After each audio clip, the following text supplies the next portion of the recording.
Worry is like this. It's around and around and around. But notice one thing about all my spinning, other than the fact that some of y'all are getting dizzy just watching me do this. Imagine how it feels to actually do it. Imagine how it feels for me actually doing it. Well, this is what it feels like when you're spinning. Spinning. Lots of motion, but I keep ending up right where I started.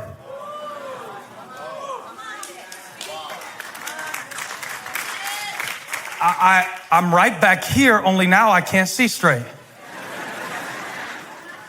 Now that's what it's like to toss and turn over stuff you can't control. Because after you've spent all night spinning, all day spinning in your head, and what if and it starts with the most innocent thought. It's not the devil's been at this a long time, sweetie. He's not going to give you a bad thought. He's going to try to give you an innocent thought and get you to take it in the wrong direction. A scenario that on the surface doesn't seem that bad, but it's the way you spin it.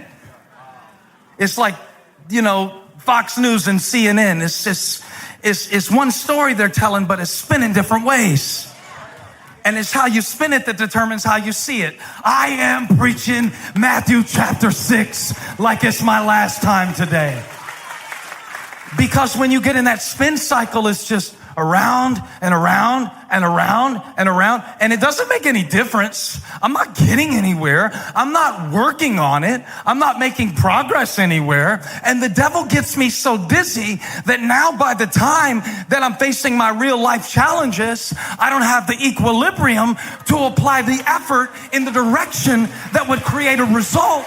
Because I'm so dizzy, I can't find my balance, and now I don't know who to trust. I don't know what to do. Whoa, hang on, I need a minute. I've been spinning. By the way, that's why it takes you a few minutes when you get to church to get your heart in the right place, for the caffeine to kick in, and for you to stop spinning. Jesus said, look up at the birds, and then look at the flowers. The flowers? So you want me to look up? You want me to look down? I want you to look both. And notice something that the flowers don't do that your mind has been doing lately.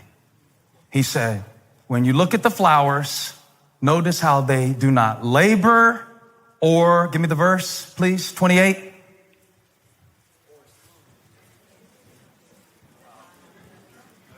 They do not labor or, and yet, your Father, they don't spin. They don't sow. The birds don't store away. The flowers don't spin. Yet look how God does that on that level. And if he made you in his image, what makes you think that you have to spin out in these cycles?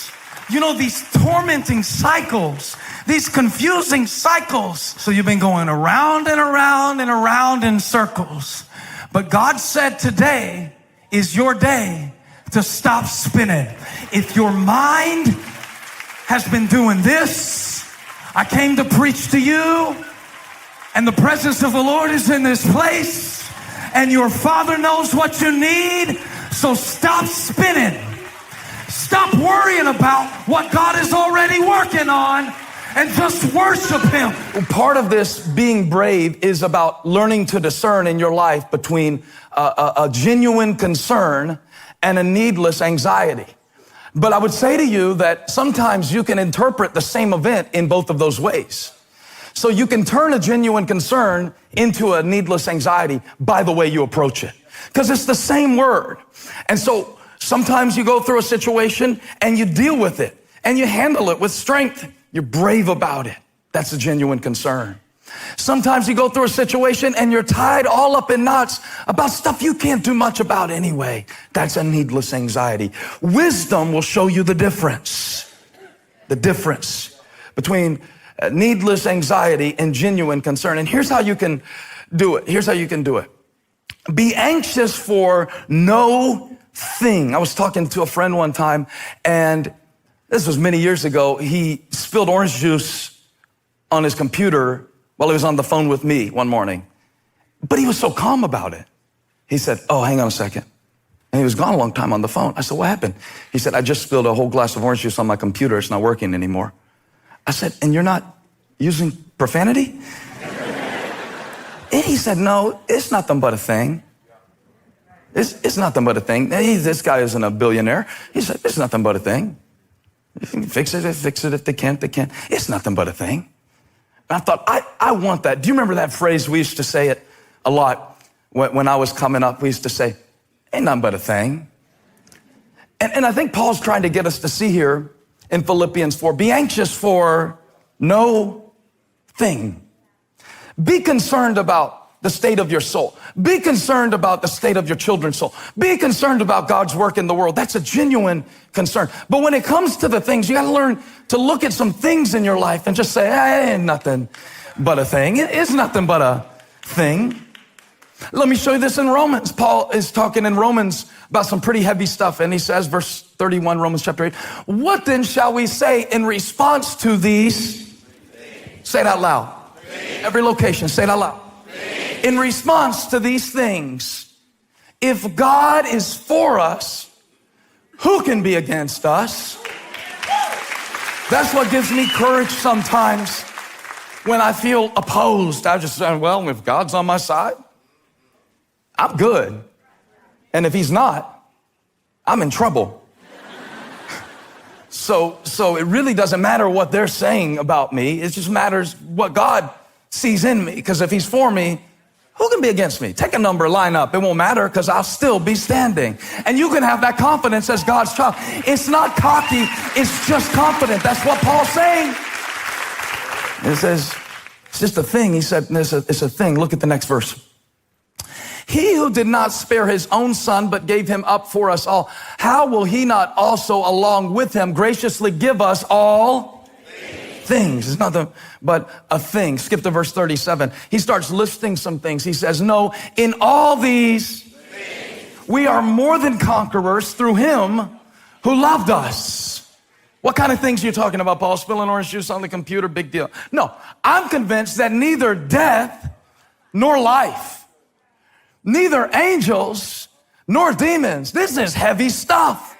Neither the present nor the future, nor any powers, neither height nor depth, nor any, let me just put a blank here so you can fill it in, nor anything else in all creation, bankruptcy, joblessness, homelessness, addiction, whatever, will be able to separate us, nor any, oh, I love it, nor anything else, nor any, you see it, nor anything else, nor anything else. Reach everybody you can reach and tell them it ain't nothing but a thing. It ain't nothing but a thing. It ain't nothing but a thing. This is a thing. Be anxious for no thing. I want you to do that this week now. When you're faced with something, and if it doesn't fit in Paul's list, that's what the blank is for. That's what the anything is for. Is nothing but a thing. And shift over from needless anxiety to genuine concern, controlling what you can and trusting God where you can't. Easy. When the enemy comes after your destiny, his first step is to set up a stronghold in your imagination. The enemy wants to make it where you can't stand to be alone, and every time you go to think, you worry so much about what might happen that you can't worship God. So now you can't worship because you're so worried. But God said today, we're going to get this thing turned around and recapture your imagination to where you feel free again, to where you can dream about something again, to where you can think crazy thoughts and just write stuff down and just walk around singing stuff off tune, making up words. You used to do that. You used to do that. You used to walk around just with just anything, but now you're so what do they think? I told the devil the other day, get your hands off God's property. My imagination is God's house. My imagination was purchased with the blood of Christ. You can't set up camp here. I got dreams to dream. I got visions to see. I got a future to imagine.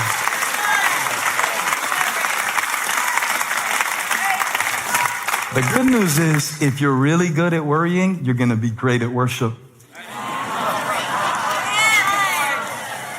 Because all it is the same imagination serving the opposite purpose. So what I'm doing now, y'all help me preach. I'm about to close. But before I close, God said, we need to reverse the cycle of the way that you're thinking about things. We need to reverse the cycle. So when you wake up in the morning, stop checking the fear cast.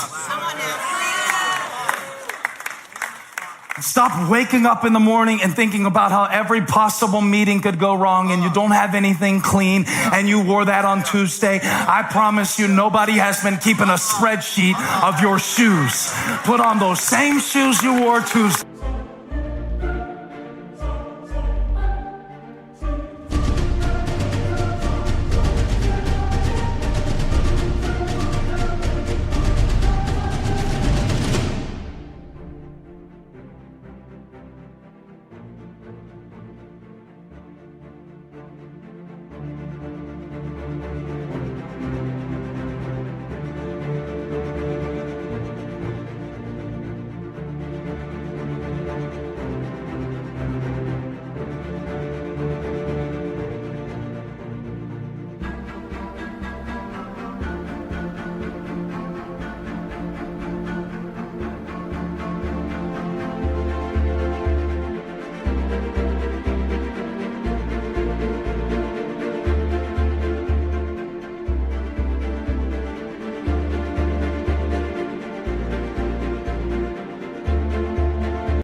And walk into your Thursday and expect to see the goodness of the Lord.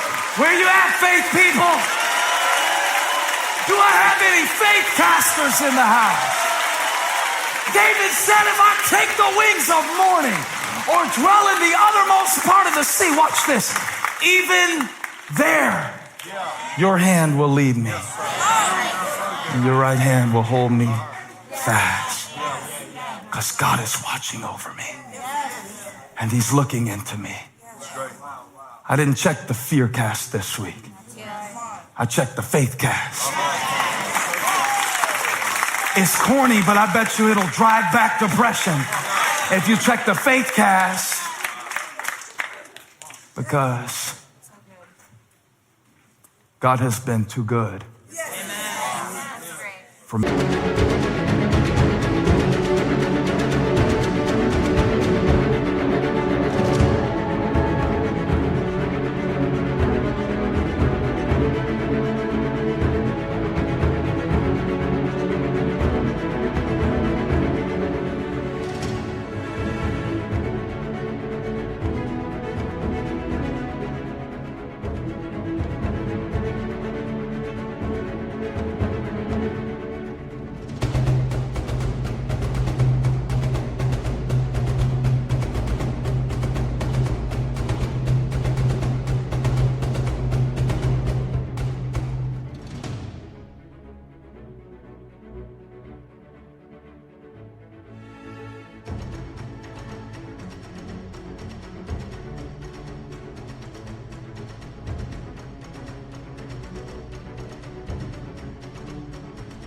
To stay anxious.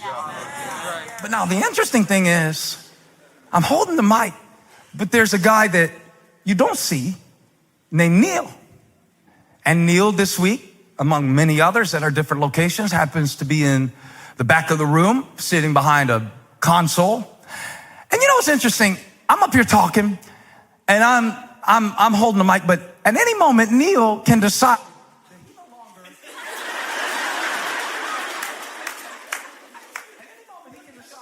At any moment, he can decide, maybe I fuss at him or something like that, and he doesn't like it. At any moment, Neil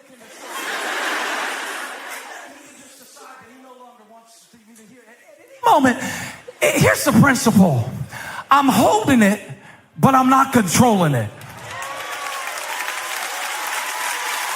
They got it last night. That's what I know about my life. That's what I know about my time. That's what I'm learning about my money. That's what I'm learning about my children, my responsibility. I'm holding it, but somebody I can't see is controlling it.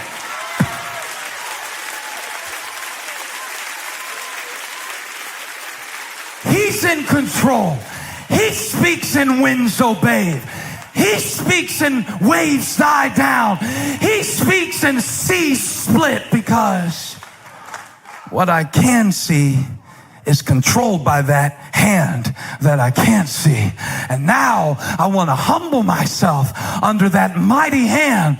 And I'm coming to the place in my life where I say, God, I don't even know what I need anymore. So I trust you and your timing. And I trust you and your heart. And I trust you and your wisdom. And I humble myself. And as I humble myself, my anxiety goes out the door with my pride and my arrogance and my plan.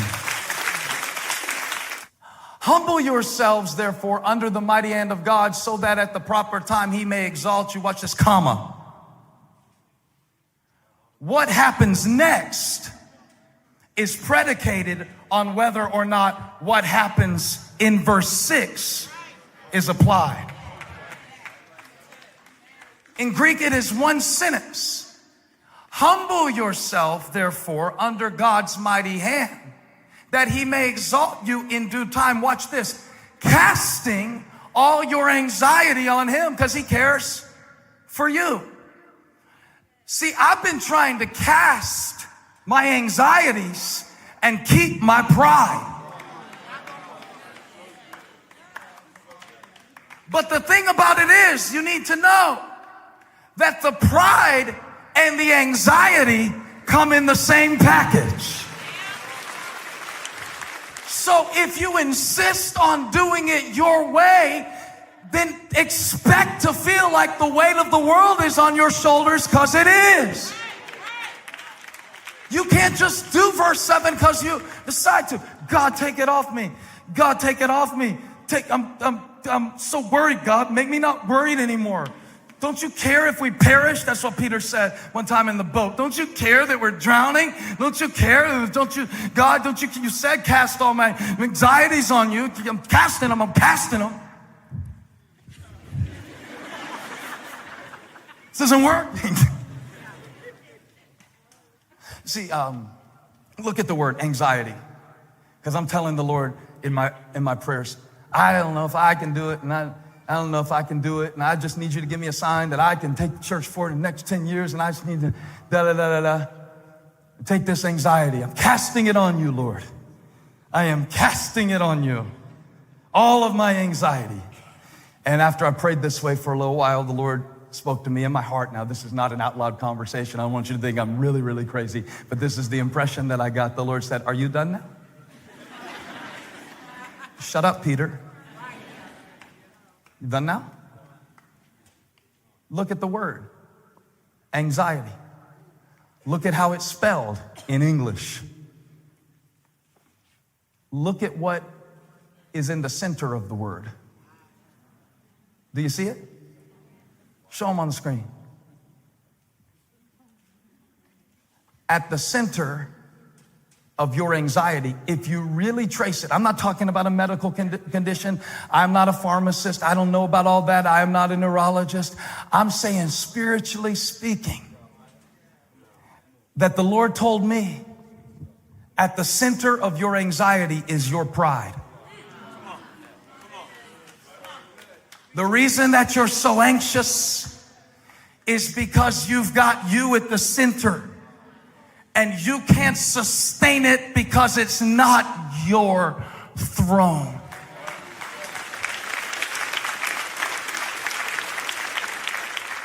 I mean, even listen to your language, the Lord said. I don't know if I have what it takes. I don't know if I can do it. I don't know if I can make it. If I.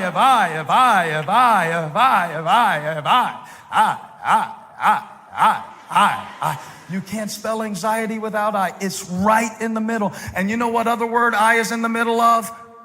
Pride. And maybe the reason that you've been carrying anxiety that you can't get rid of is because you've been bearing weight that you weren't meant to bear. You better humble yourself under the mighty hand of God. Because if you stay weighed down with pride, you're going to be weighed down with anxiety, and God can't lift you up. Hey, thank you for watching. Make sure you subscribe to this channel so you don't miss a single video or live stream. And share this video with a friend. And don't forget, you can join me live every Sunday. Thanks again for watching.